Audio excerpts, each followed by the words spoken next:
Welcome to the deep dive. We take your sources, we dig into them, and hopefully give you a shortcut to being really well informed. Today, we're embarking on, well, quite a fascinating deep dive into some ancient texts. We're looking at a collection of dialogues, actually, between a really influential spiritual teacher and a pretty diverse group of people from his time. That's right. And our sources for this deep dive, they come from a collection of Pali texts. It's known as the Brāhmaṇasaṃyuttaṃ, or you could translate it as connected discourses with Brahmins. These are essentially direct accounts of exchanges between the Buddha, often called the Awakened One, and various Brahmins. And these Brahmins, they represented the established religious and social order back then, didn't they? Exactly. So these conversations, they were often quite challenging. They questioned foundational beliefs about what it meant to be, good or pure or even successful. Okay, so our mission today is to unpack these ancient conversations. What were the kind of core questions these Brahmins were grappling with, and how did the Buddha respond? Because often it seems he radically challenged their assumptions. Absolutely. We'll explore how these exchanges offer some, I think, really timeless wisdom about true purity, genuine success, the path to inner peace. And hopefully show how incredibly relevant this stuff still is today. You might find some surprising facts, maybe some aha moments. Definitely. All right, so let's start. Let's dive into this idea of what it truly means to be pure and wise, and how some traditional views were challenged. Our first story, it features a Brahmin woman, Dhananjani. She praises the Awakened One, but this really angers her husband. Understandably, perhaps, in that context. Right, so he goes and confronts the teacher, and he asks this very direct question. What does one destroy to be happy and sorrowless? And what's striking here is how the teacher immediately shifts the focus. It's not about external status or circumstances. It's about the inner state. His answer is just, boom, direct. Destroying anger leads to happiness and sorrowlessness. And he emphasizes this point. The noble ones, meaning, those who've attained real spiritual understanding, praise the destruction of anger, whose root is poisonous and whose tip is sweet. It immediately sets this tone of internal transformation. It's about what's inside. That's a really interesting starting point, focusing right on anger. And we see this theme, don't we, of how to respond to hostility explored further with other Brahmins, like Bhāradvāja. This was a Brahmin who apparently angrily abused the teacher, just laid into him verbally. Yes, he was angry because another Brahmin had joined the spiritual path. So how does the teacher handle that? Direct aggression like that? Well, it raises a question for all of us, really. How do you react when someone's hostile towards you? And the teacher's response, it's this brilliant analogy. He asks, if you offer food to guests and they don't accept it, whose is the food? Yeah. And he continues, if they don't accept it, it remains yours. Yeah. So similarly, if he doesn't accept the abuse, the anger, the negativity. It just stays with the person dishing it out. Exactly. It remains with the abuser. He doesn't internalize it.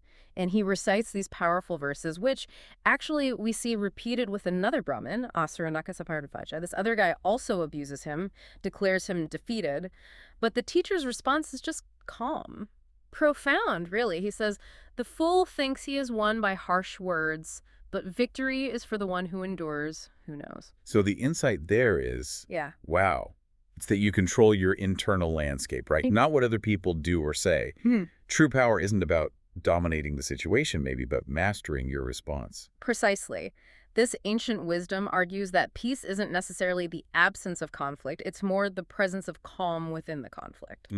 That's powerful. Yeah, it's a consistent message. True victory isn't retaliation. It's inner peace. It's understanding. And this connects to another Brahmin, Bhāradvāja. Now, this one was silent, but he was harboring ill will. Okay, so silent resentment. Right. And the teacher, apparently reading his mind, offered this insight. Whoever wrongs an innocent man, the evil returns to that fool, like fine dust thrown against the wind. So it's really about the consequences of your own actions and intentions, not just how others react to you. The karma, if you will. So all this pushes us to redefine concepts like nonviolence. We see this with Bhāradvāja. His name literally means nonviolent.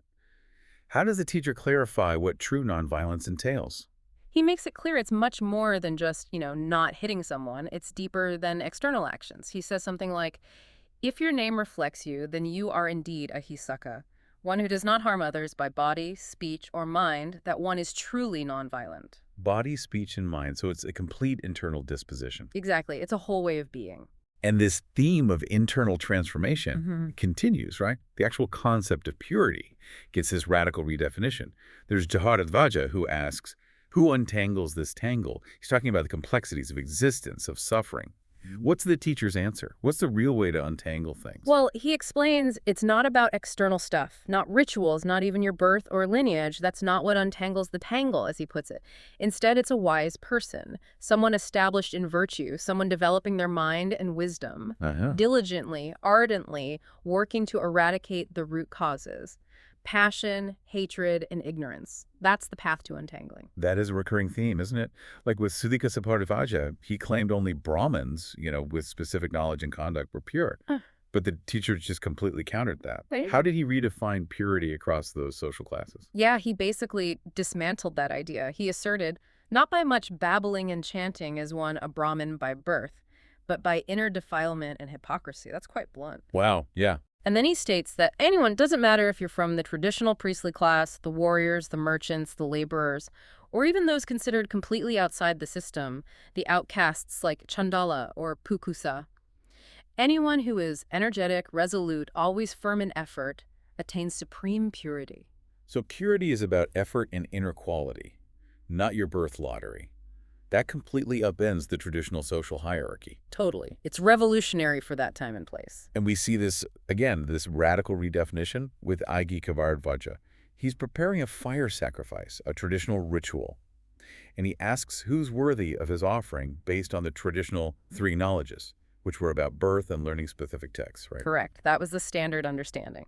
But the teacher reinterprets those knowledges. He redefines these three knowledges to be about deep inner understanding. Knowing your past lives, understanding future existences, and crucially, achieving the destruction of mental defilements. So inner wisdom, not just scriptural knowledge or lineage. Exactly. And he even refuses the food that was offered to him as praise for reciting verses. He says something like, Buddhas avoid food offered by verse. He advocates instead for offerings made out of genuine merit, given to a truly perfected being. It's a subtle pushback against ritual for its own sake. Okay, and the Suttanta Piṭaka story, this seems to really highlight this external versus internal theme. He does his fire sacrifice, then asks the teacher about his birth. What's the response to that very traditional, very loaded question? Oh, the response is pivotal. He says, do not ask about birth, ask about conduct. Simple, direct, and profound. He uses an illustration. Fire can be born from any kind of sticks, right? It doesn't matter if the wood is noble or not. And in the same way, even a person considered of low birth can be a resolute sage, worthy of honor if their conduct is pure and they've lived a holy life. He really drives home this point about external versus internal purification. Remember, the Brahmin threw his offering into the water and it sizzled. The teacher uses that moment. He says, do not think, Brahmin, that purity comes from accumulating wood, that is external. The wise do not speak of purity through external means. So he contrasts the Brahmin's external fire, the ritual fire, with his own inner light. What does he say that inner light is made of? He describes it as a mind free from things like arrogance, anger, falsehood, the inner defilements. And then he offers this beautiful metaphor. The Dhamma, which means the truth, the teachings, the way things are, is the bathing place, Brahmin, with virtue as its ford, clear, praised by the good. So the teaching is the purification method, and virtue is how you access it. Precisely. It shifts the focus entirely to inner discipline, ethical conduct. That's the real way to purify yourself, not just external washing or rituals. And speaking of purity through washing, we see this theme again with Sangharva, right? The Brahmin who thought bathing literally washed away bad deeds. Yes, Sangharva explained his practice quite clearly. He said, whatever bad deed is done during the day, I wash it away by the evening bath. Whatever bad deed is done at night, I wash it away by the morning bath. Very literal. Seems practical on the surface. Maybe, but the teacher reiterates his earlier point. True cleansing isn't physical, he says again. The Dhamma is the bathing place, Brahmin, with virtue as its ford. There, those skilled in knowledge bathe, and without clinging to the body, they cross to the other shore. Crossing to enlightenment, liberation. It's about washing the mind, not the body. You got it. Okay, so to wrap up this first segment on redefining purity and wisdom, there's this incident with the Brahmins of Komarusa. They see the teacher, who's described as a bald ascetic, approaching their assembly. And they're pretty dismissive, aren't they? They basically ask, what would he know about a proper assembly? right? Judging purely by appearance and maybe his perceived lack of traditional status. But his reply completely challenges their whole notion of who is truly good or who even belongs in a proper worthy assembly.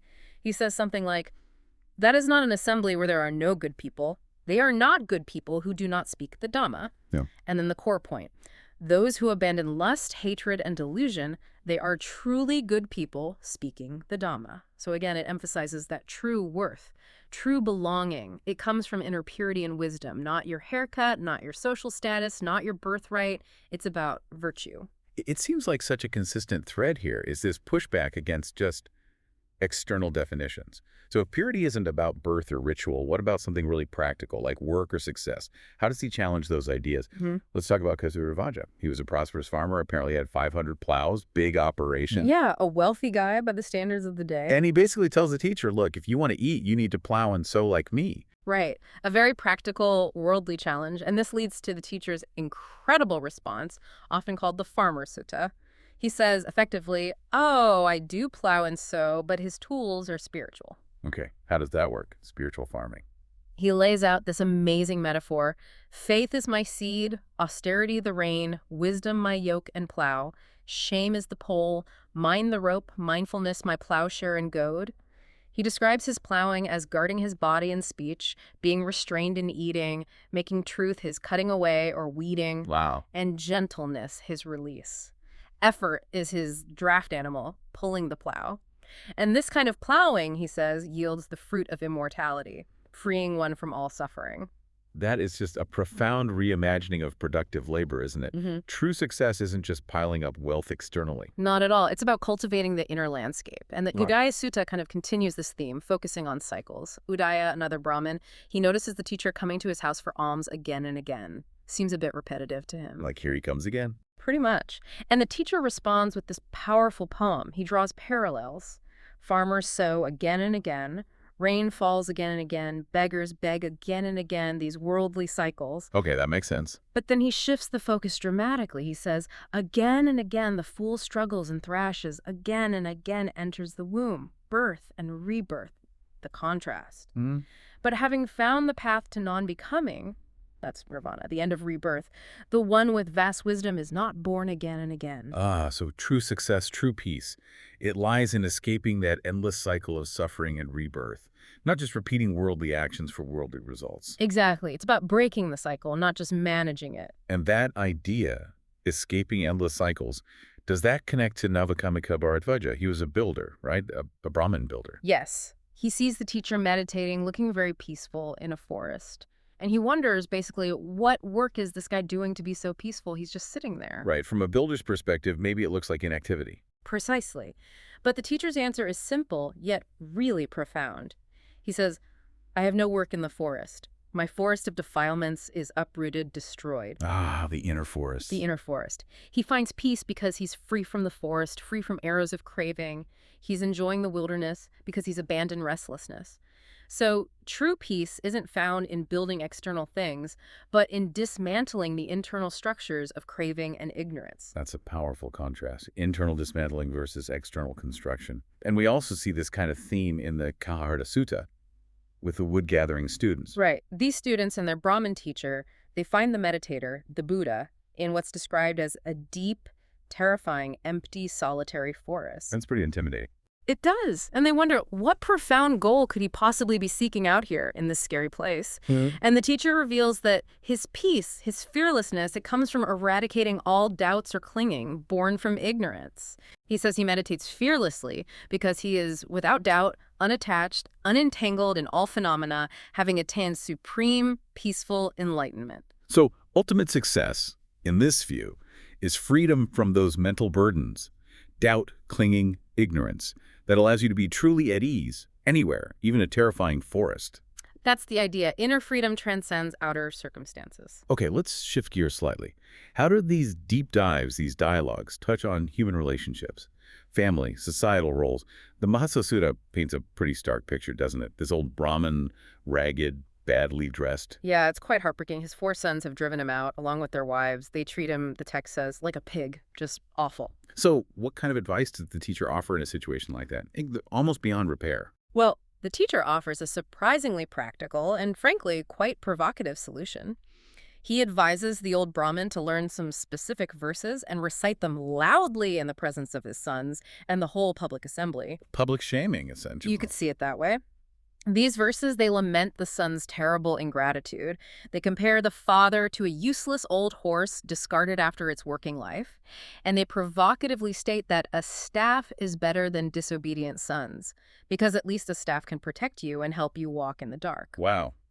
That's pulling no punches. And what happened? Did it work? Apparently, yes. The sons were so shamed by this public recitation that they immediately brought their father home, bathed him, gave him new clothes, treated him with respect. It's a striking example of how sometimes confronting the truth, even publicly, can work. The power of public opinion, maybe. And interestingly, the teacher even accepts a gift of gratitude from the old Brahmin afterwards. That's fascinating. It really highlights the importance placed on filial piety, on respecting your parents, but also the power of direct, truthful communication. Which kind of leads us to the Manatthatta Sutta. This features a Brahmin known for extreme arrogance, right? Extreme arrogance is right. The text says he wouldn't even bow to his own mother, father, teacher, or elder brother. That's serious disrespect in that culture. And he challenges the teacher by basically refusing to greet him first, which would have been the expected etiquette. He's testing him. So how does the teacher handle that kind of overt arrogance, especially when it's a direct challenge? Well, this is where it gets really interesting. The teacher, knowing exactly what Manatthatta is thinking, just says nothing, sits there calmly. So the Brahmin starts to think, this ascetic doesn't know anything, and he's about to leave. But just as he's turning, the teacher mentally communicates directly to his mind. Whoa, like telepathy. Something like that. He communicates this thought. Arrogance is not good here for one who seeks a goal, Brahmin. The very purpose for which you have come, you should pursue that. Basically calling him out on his inner motivation and his outward arrogance, but mentally. And the effect? It completely shatters the Brahmin's arrogance. Instantly. He prostrates himself, kisses the teacher's feet, introduces himself properly. The crowd is astonished, apparently, by this sudden, profound transformation. That's incredible. Psychological insight used to break down pride. Exactly. And then the teacher teaches him who actually deserves respect. He says clearly, do not show arrogance towards mother, father, elder brother, and teacher. Show respect, honor, and reverence to them. And also, of course, to perfected Arahants, those fully enlightened beings. It's a powerful lesson on humility and where respect is genuinely due. Okay, so from extreme cases like arrogance and family breakdown, what about just simple ethical living? There's the Upāsaka Brahmin. His name means mother supporter. He just asks if he's doing the right thing by ethically earning a living and supporting his parents. Seems pretty basic. It does seem basic but fundamental, and the teacher's affirmation is very clear, very concise. He says, "Indeed, Brahmin, you are doing what should be done. Whoever supports mother and father by righteous means, the wise praise him here and now, and after death, he rejoices in heaven." It's a straightforward validation of a core ethical act. It shows the spiritual value placed on basic human kindness and fulfilling your duties. That's good to hear. And for those who dedicate their whole lives to spiritual pursuits, like ascetics or monks, what defines a true beggar in this context? Because the Piṭaka Brahmin asks this, right? He says, I'm a beggar and you are a beggar. What's the difference between us? Yeah, it's a fair question from his perspective. Externally, they might look similar. But the teacher explains it's not just the external act of begging or even taking on certain precepts or rules. A true beggar, a bhikkhu, the term for a Buddhist monk, is defined internally. It's one who has discarded both merit and demerit. Both good and bad. Both. Transcended the duality, who lives the holy life, who comprehends and wanders in the world. It's about achieving inner liberation from all attachments, whether you perceive them as leading to good results or bad results in the conventional sense.